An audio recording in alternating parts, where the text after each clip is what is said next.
राजधानी के आबादी क्षेत्र में पैंथर का मूवमेंट लगातार देखा जा रहा है। अलग अलग क्षेत्र में मूवमेंट बीती रात जयसिंहपुरा खोर इलाके के आबादी क्षेत्र में पैंथर नजर आया है। मकान के बाहर लगे सीसीटीवी में ये पैंथर की तस्वीर कैद हुई है। इलाके में बना अब दहशत का माहौल। छापर की ढाणी में लोगों को पैंथर नजर आया।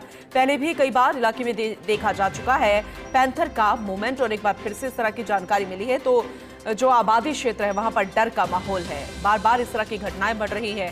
अब राजधानी का एक और आबादी क्षेत्र जहां पैंथर का मूवमेंट नजर आ रहा है। दरअसल ये इलाका है जयसिंहपुरा खोर। इस इलाके के आबादी क्षेत्र में पैंथर नजर आया है। एक घर के बाहर लगे सीसीटीवी में पैंथर की तस्वीर कैद हो गई है। इलाके में अब दहशत का माहौल बना हुआ है। छापर की ढाणी में लोगों को ये पैंथर नजर आया। पहले भी कई बार इसी इलाके में पैंथर का मूवमेंट नजर आया है, लेकिन बार बार यहाँ पर पैंथर का मूवमेंट बढ़ना ये कई गंभीर सवाल खड़े करता है, क्योंकि अगर रात में बार बार मूवमेंट है तो हो सकता है कि दिन के वक्त भी कई बार वो यहाँ पर मूवमेंट करे। तो काफ़ी लोग होते हैं, छोटे छोटे बच्चे कई बार बाहर खेलते हैं, आम लोग भी घर से बाहर निकलते हैं, तो ऐसे में उनके लिए खतरा लगातार बना हुआ है। लोगों में डर है। वन विभाग को सूचित कर दिया गया। अब देखने वाली बात होगी कि अब इसे किस तरह से मॉनिटर करके ट्रैंक्विलाइज किया जाएगा, इसके इलाके में इसको छोड़ा जाए और कैसे इससे निजात पाई जा सके, क्योंकि बार बार रिहायशी इलाकों में, आबादी इलाकों में पैंथर्स का, वाइल्ड एनिमल्स का मूवमेंट बढ़ना कई तरह के गंभीर सवाल खड़े करता है। क्योंकि अमूमन ऐसा कहा जाता है कि गर्मी ज़्यादा होती है तो पानी की तलाश में या खाने पीने के लिए ये वाइल्ड एनिमल्स भटकते हैं और कई बार पैंथर इसलिए भी नजर आते हैं। लेकिन यहाँ पर क्या कारण होगा, ये बड़ा सवाल खड़ा हो रहा है। एसोसिएट एडिटर निर्मल तिवारी हमारे साथ जुड़ चुके हैं। उनसे ज़्यादा बेहतर तरीके से समझने की हम कोशिश करेंगे। निर्मल जी, एक बार फिर से आबादी क्षेत्र में पैंथर का मूवमेंट, लेकिन वजह क्या हो सकती है? बार बार इसी इलाके में मूवमेंट ज़्यादा हो रहे हैं पैंथर के, तो ज़रा अपडेट कीजिएगा इसे लेकर। राजधानी जयपुर की बात करें तो ऐसा लगता है पग पग पर पैंथर है यहाँ पर, क्योंकि 100 से ज्यादा पैंथर का मूवमेंट राजधानी जयपुर और उसकी पैराफेरी में है। और अगर हम सीधे तौर पर बात करते हैं, पिछले दिनों आपको पता ही है कि कैसे झालाना से निकल करके MNIT होता हुआ पहले तो NBC गोपालपुरा पुलिया के नीचे NBC लेपर्ड पहुंचा, NBC की फैक्ट्री में, फिर गौशाला और उसके बाद रामचरण बोरा जो पूर्व सांसद है उनके घर और स्कूल तक पहुंच गया।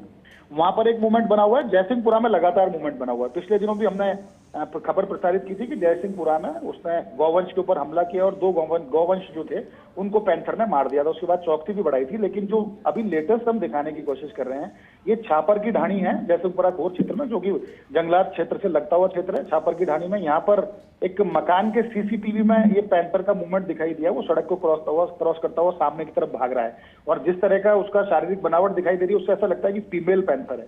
तो निश्चित तौर पर अगर वो फीमेल पैंथर तो यहाँ हो सकता है उसके शावक भी हो या दूसरा मेल पैंथर भी उसके साथ हो, तो निश्चित तौर पर निगरानी बढ़ाने की जरूरत है। लेकिन इससे भी बड़ी चिंता की बात यह है कि राजधानी के हर क्षेत्र में लेपर्ड का मूवमेंट दिखाई देता है। झालाना के आसपास की बस्ती में निकलता है, कई बार जवाहरनगर बाईपास के आसपास देखा गया है। जगतपुरा क्षेत्र में लगातार उसका मूवमेंट है, खासकर कोनागोरियान और उसके पास का जो RTO का जो क्षेत्र है वहां पर लेपर्ड का मूवमेंट देखा जाता है। और ये लगातार गोपालपुरा पुलिया से लेकर दुर्गापुरा तक अगर लेपर्ड दिख रहा है तो निश्चित तौर पर चिंता का विषय है। प्री-बेस मैनेजमेंट पे तुरंत काम करना होगा। किसी भी सूरत में प्री-बेस मैनेजमेंट पे काम किया जाए ताकि प्री-बेस बढ़े तो लेपर्ड कम से कम जंगल से बाहर ना निकले, उसको वहीं भोजन पानी की व्यवस्था उसकी प्रॉपर तरीके से हो जाए।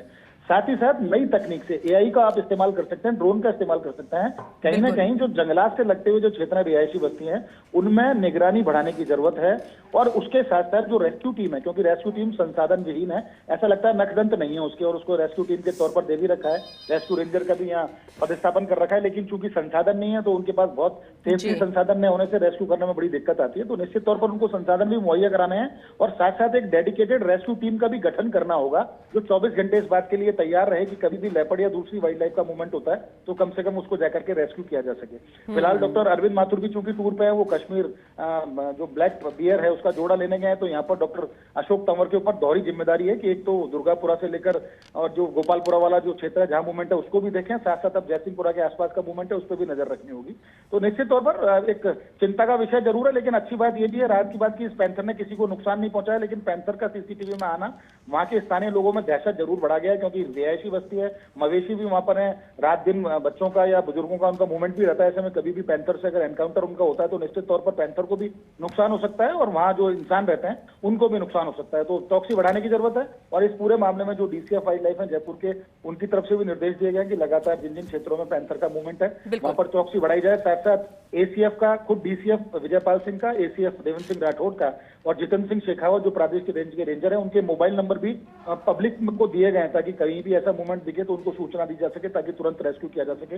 लेकिन फिलहाल चिंता बरकरार है। लेपर्ड की आबादी लगातार बढ़ रही है और राजधानी जयपुर में हालांकि 3 लेपर्ड सफारी हैं, लेकिन प्रीवियस मैनेजमेंट पर काम करना होगा, अन्यथा ये जो दिक्कतें हैं, ये जो मूवमेंट है रिहायशी बस्तियों में वाइल्ड लाइफ का, ये बढ़ता चला जाएगा, जो इंसान के लिए भी और वाइल्ड लाइफ दोनों के लिए खतरे की चिंता की बात है। बिल्कुल, चलिए ठीक है, अपडेट हम आगे भी लेते रहेंगे। बहुत शुक्रिया फिलहाल इस जानकारी के लिए निर्मल जी आपका।